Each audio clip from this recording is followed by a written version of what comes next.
Hello student, welcome to our course Wave Optics. Today we have lecture number 26 and today we are going to discuss about multiple beam interference.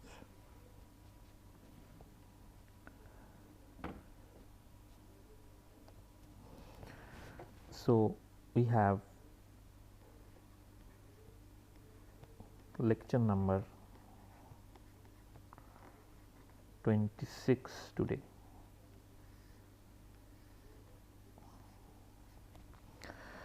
So far we have discussed about Michelson interferometer. So, before that I should write that optical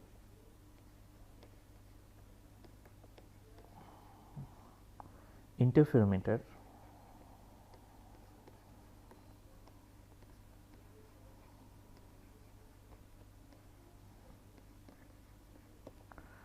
there are two optical interferometer that we are going to discuss here in this course.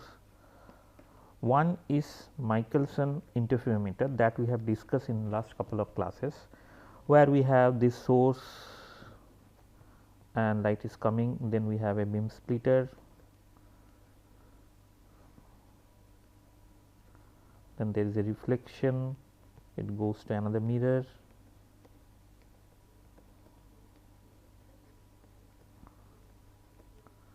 and then it come back here, it hits another mirror,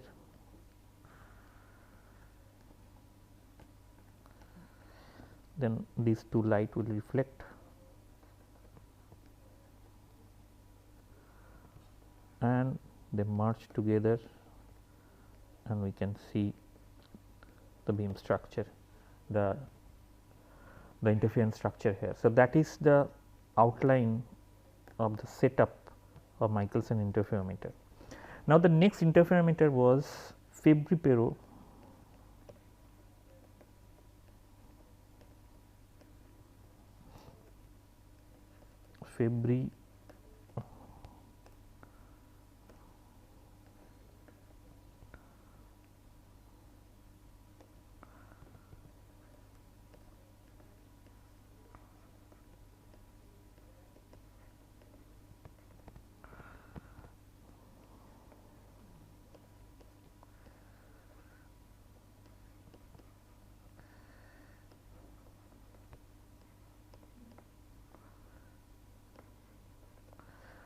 meter or FPI in short. In this Fabry-Perot interferometer, the structure is something, we have a cavity like this made up by two blocks, and then light is allowed to fall here, then it goes back and experience successive reflection like this, and every time it reflects we can have a transmitted light here in this direction as well. So, now this transmitted light, if I now put a lens here,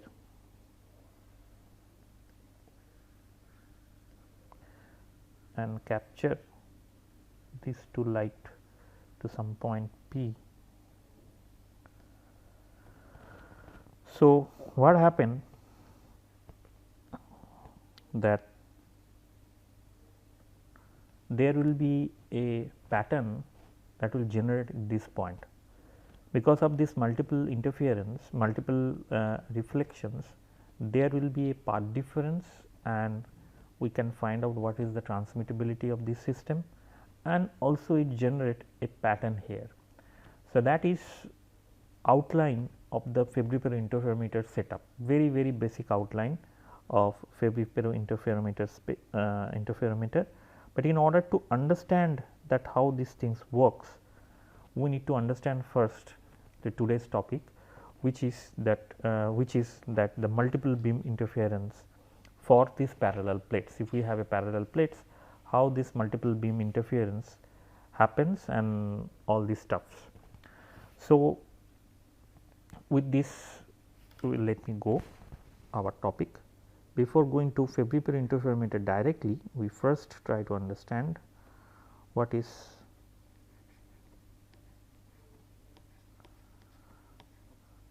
multiple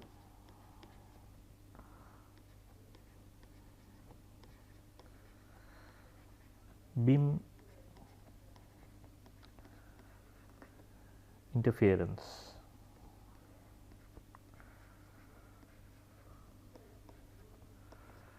For parallel plate.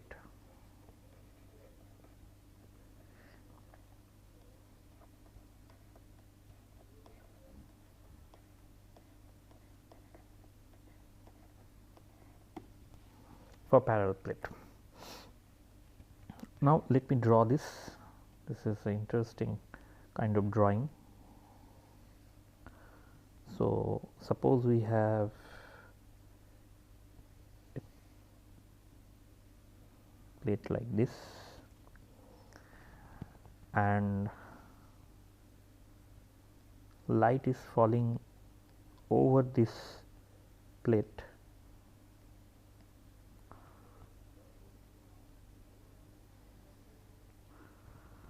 Making some angle theta I,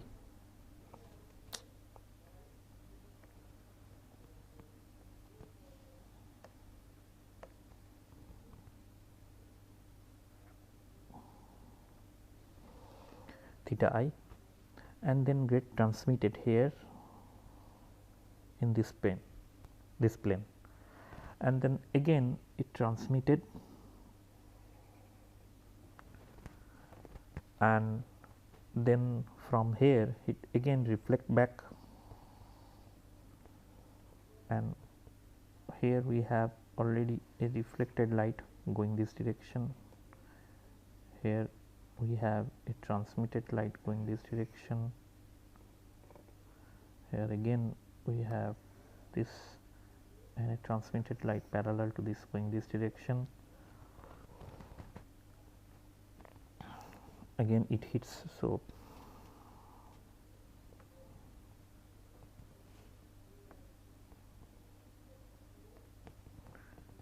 let me draw it in a bigger way.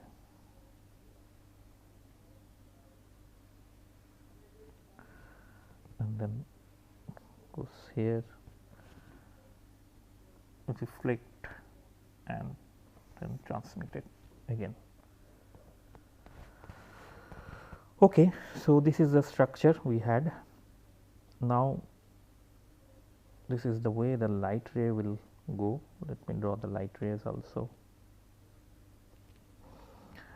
Suppose the thickness of the split is T, and the light that is coming having an amplitude E naught. This is refractive index N. The refractive index of this plate may be, I can write it as NF, this film, and refractive index outside is again N. I can also put a lens kind of structure here to capture all the light that is coming from this portion, and that this will concentrate to a point here like this. So, here this is concentrating, so I can find out what is the pattern, interference pattern that is generated due to these light rays, because they are having different phase relationship, because they are traveling different path. So, this is a lens system and we concentrate the light here. So, this is overall the structure. So, E0 is the input light, and suppose E1 is my reflected light. If I know the reflectivity of this thing, and if it is R, then this is equal to R E naught. Then now the light is transmitted here, and this angle, say it is theta t. If it is theta t, and if transmittance is represented by t, then this amplitude of this transmitted light is t E naught. Now it is reflected back from this point, and this reflection is from happening from the lower boundary, and it is something. So, here in this case, if the reflectivity is r, which is from n to nf, then from nf to n the reflectivity should be something different, and suppose the reflectivity here is say r prime. So, then the reflected light will be r prime multiplied by t E 0, because for this light t E 0 is the input. The light that is transmitted here, again it will be a different transmission, because this transmission is along this. So, by the way, so here if I write down the transmission, it should be t E 0 is the input, and t prime E 0 will be here. Here also the reflected light from this point will be transmitted out, and if this transmitted out this light, if I write E 2, then the value here is simply t prime r prime E naught, because originally r prime t E naught was the amplitude, and then it is transmitted. So, I write t prime. Then again it is reflected from this point, and we know that the reflection is r prime. So, it should be t E naught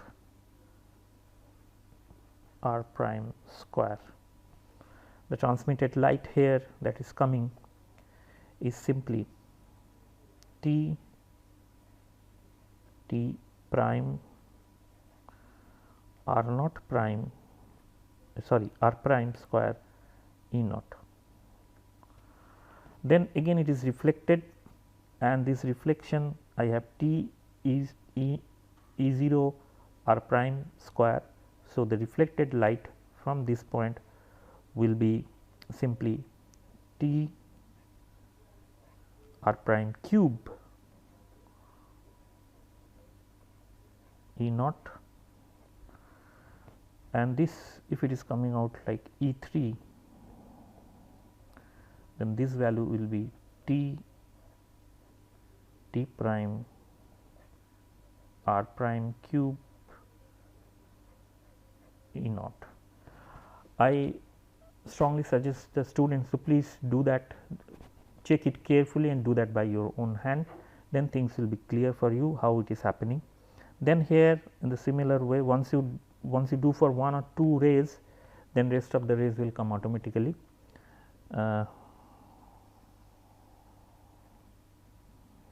Then it is t r prime to the, okay, this is r prime, it is not here, it should be. So, r prime to the power 4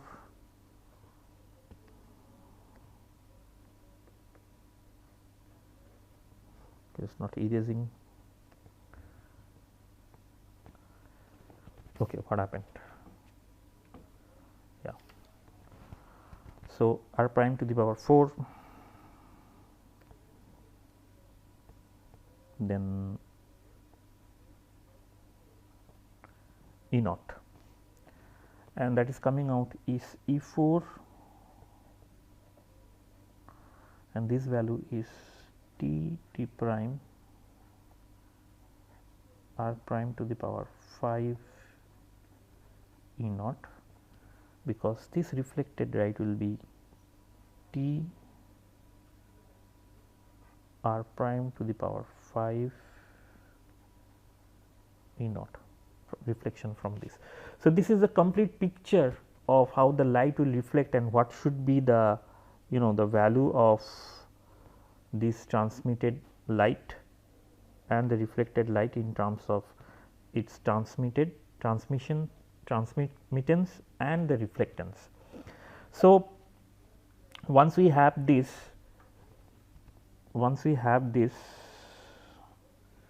then we find out the superposition of the reflected light first. So, our goal is to find out superposition of all the reflected light. Okay, these lines are now erasing. So, superposition of all this reflected light E1, E2, E3, E4 etc. So, before that we need to find out what are the path difference, and so what we want to do is superposition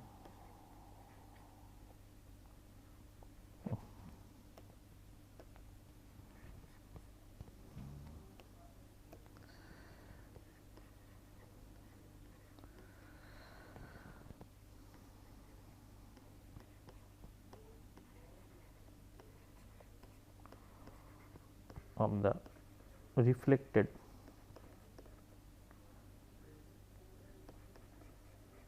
lights. So, what do we do? So, first we need to find out what are the phase difference, and we know that the phase difference is equal to k into lambda, where lambda is equal to path difference, and in this case we know it is 2 NF uh, 2 NF multiplied by T into cos of theta t, where T is the width, the separation of this width of this block, and theta is the transmittance angle.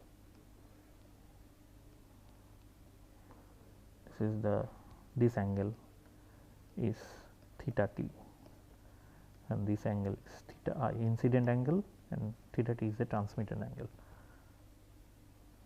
So, once this is known, we know what is the path difference, and then we can calculate the electric field. So, E is say E10 amplitude, then e to the power of I omega t, E2 will be E20, then e to the power of I omega t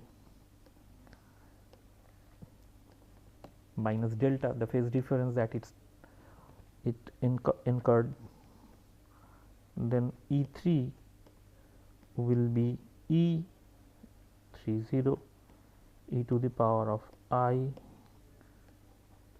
omega t minus 2 delta, and so on.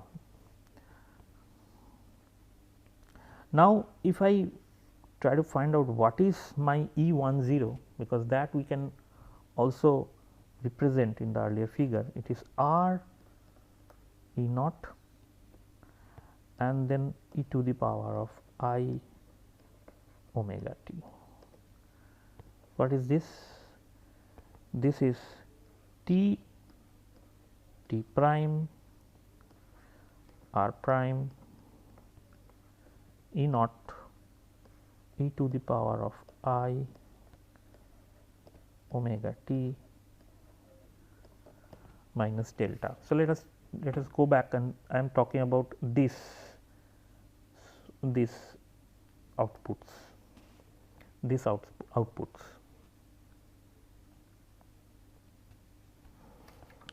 Similarly, E3 will be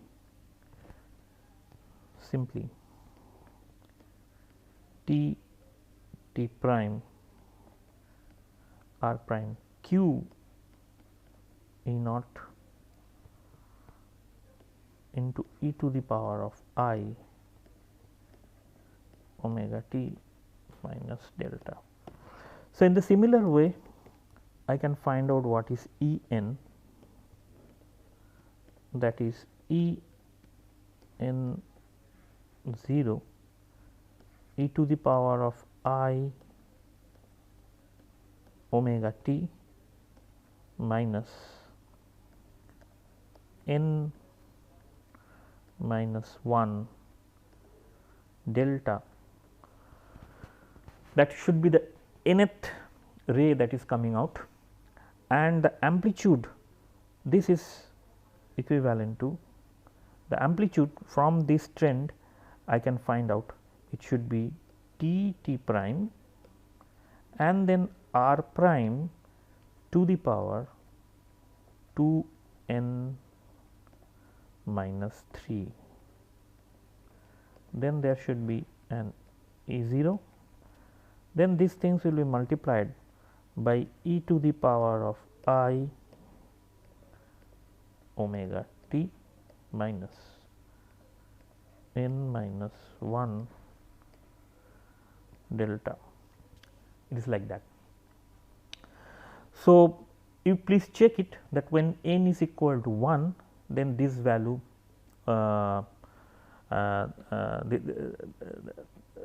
this value. So, when this is 2 n minus 3. So, when n equal to 2, then it should be 1. When n equal to, so n should go from 2 to, it should not take the value of 1, because in this case there will be an issue. So, n can take from 2, 3, 4 and so on. Well, after that we need to find out the superposition. So, E r, that is the superposition of all reflected rays, will be simply sum over E n, and that value as I mentioned, so plus E 1, that value is n 2 to infinity, and plus E 1, because n is from 2 to infinity. So, let me put it. So, the first value is r E naught e to the power of I omega t plus the sum that we have, which is n equal to 2 to infinity, and then we have t prime,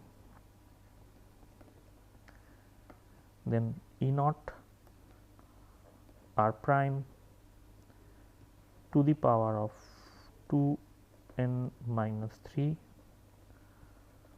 and then e to the power of I omega t minus n minus 1 delta.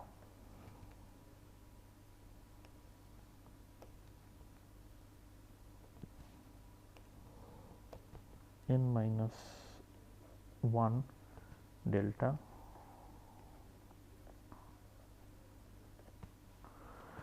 That is the summation that we need to do. So, it looks very cumbersome, but in fact it is not that. So, let me write E r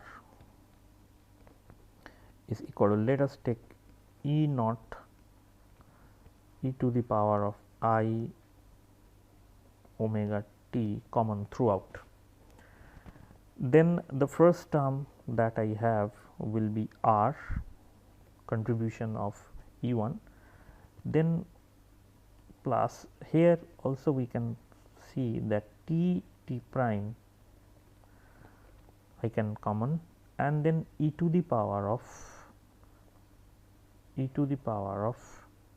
I can take minus of I delta common. Why I take minus of I delta?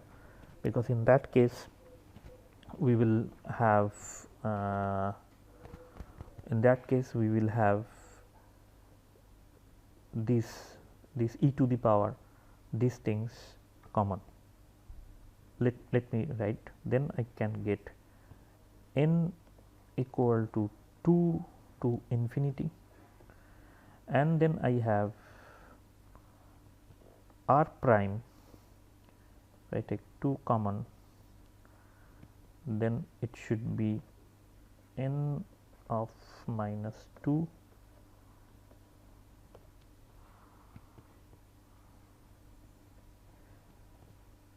n of minus 2, and then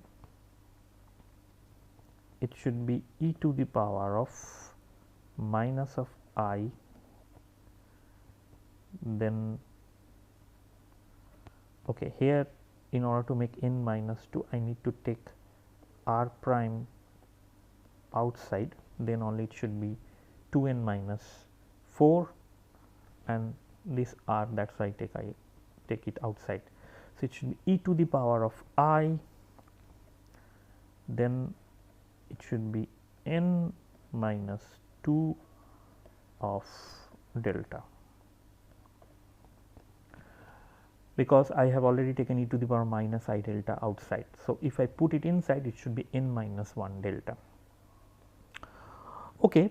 So, I have a structure here, r to the r prime to the power 2 n minus 2 e to the power of minus 1 n minus 2 delta. So, n minus 2 is both the cases, that is the power.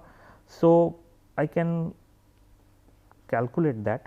So, suppose this is x and I have n minus 2 power, n ranging from 2 to infinity, then this sum will be simply 1 plus x plus x square, so on, and it is essentially 1 minus x, where my x is equivalent to r prime square and then e to the power of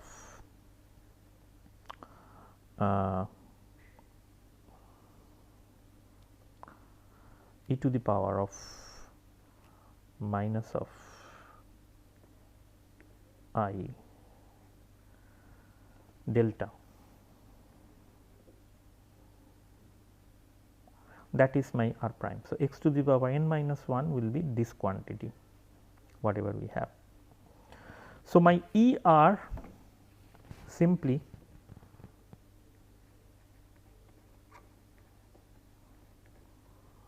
will be E naught e to the power of I omega t, that was already there. Then we have 1 r plus t prime,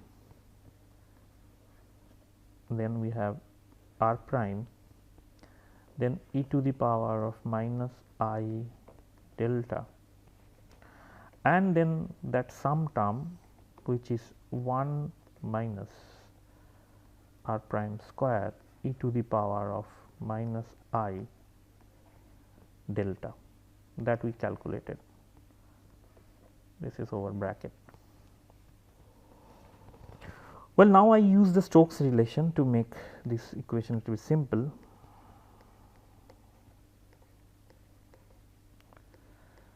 The Stokes relation says that t prime is equal to 1 minus r square, that is one relation, and r equal to minus of r prime, that is other relation, that we already derived in earlier class. Now, exploiting this relation, I can have E r is equal to E naught e to the power of I omega t, and then r minus 1 minus r square r e to the power of minus I delta whole divided by, just replace this r equal to minus r and take this quantity out. Then in the denominator we have 1 minus r square e to the power of minus I delta. Few simplification can be made further. So, this is E naught e to the power of I omega t, and if I multiply, then this one term r multiplied by r, that will cancel out. So, it should be simply r into 1 minus e to the power of minus I delta bracket close whole divided by 1 minus r square e to the power of minus I delta. So, okay. So, this E, from exploiting this E, we quickly calculate what is the intensity, that is essentially we want to figure out. So, I is proportional to mod of E r square, and E r square is essentially E naught square r square, and then whatever we have 1 minus e to the power of minus I delta. So, that is basically E r multiplied by E r star, because they are complex quantity, and then it is 1 minus e to the power of I delta whole divided by 1 minus r square e to the power of I delta 1 minus r square of e to the power of I delta, just multiply by the complex conjugate. So, we know that 2 of cos of delta is equivalent to e to the power of I delta plus e to the power of minus I delta. Exploiting that expression, we can simplify this a bit. E r square is equal to E naught square r square 2 1 minus cos of delta. If just multiply, you are going to get this, divided by the lower part. If I calculate, I will get 1 plus r to the power 4 and then minus of 2 r square cos of delta. So, I r is essentially some intensity, input intensity multiplied by 2 of I 0 is I i. So, 2 of r square, then 1 minus cos delta whole divided by 1 plus r to the power 4 minus 2 of r square cos delta. It seems to be a very lengthy calculation, but you need to do this calculation to understand what is the outcome. So, once we have I r, so let me write down, that is the reflected intensity, which is 2 r square 1 minus cos delta whole divided by 1 plus r to the power 4 minus 2 of r square cos delta. Then similarly,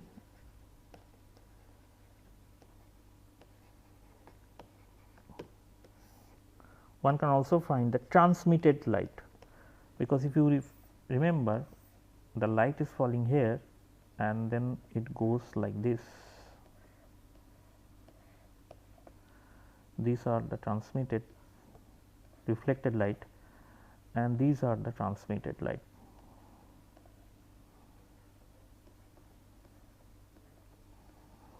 So, this is IR sum over all this and this is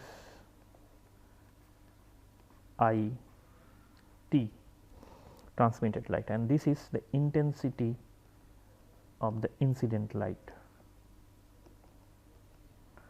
So, that was the overall structure. So, IT, if somebody want to calculate, it should be I 1 minus r square whole divided by 1 plus r to the power 4 minus 2 r square cos delta. For conservation of energy, you can see that IR plus IT, that has to be I.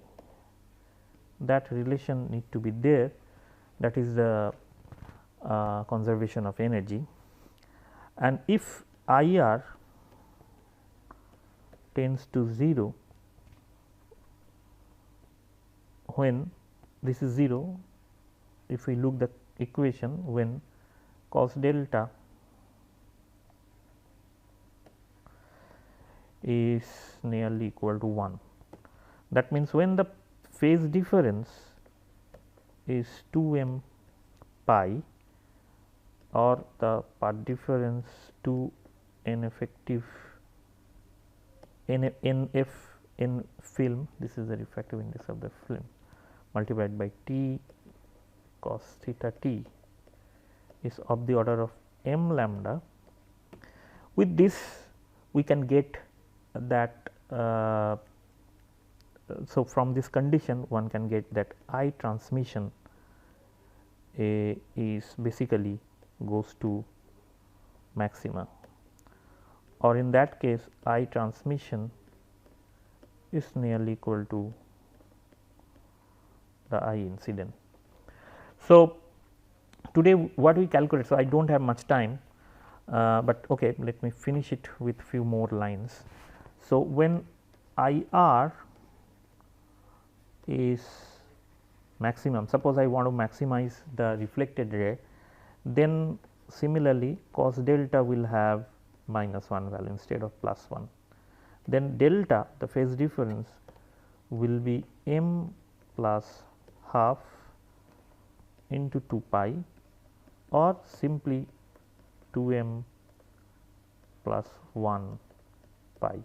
That is the phase difference for which we have delta, and the path difference will be 2 NF T cos of theta T, which will be equivalent to n of n plus half lambda. So, then what happened if I put this condition?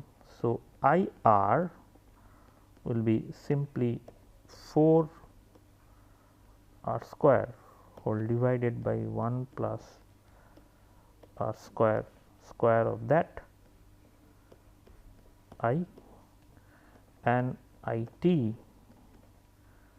will be 1 minus r square 1 plus r square I. So, the transmitted and reflected intensity I somehow managed to write in terms of the reflectivity of the system.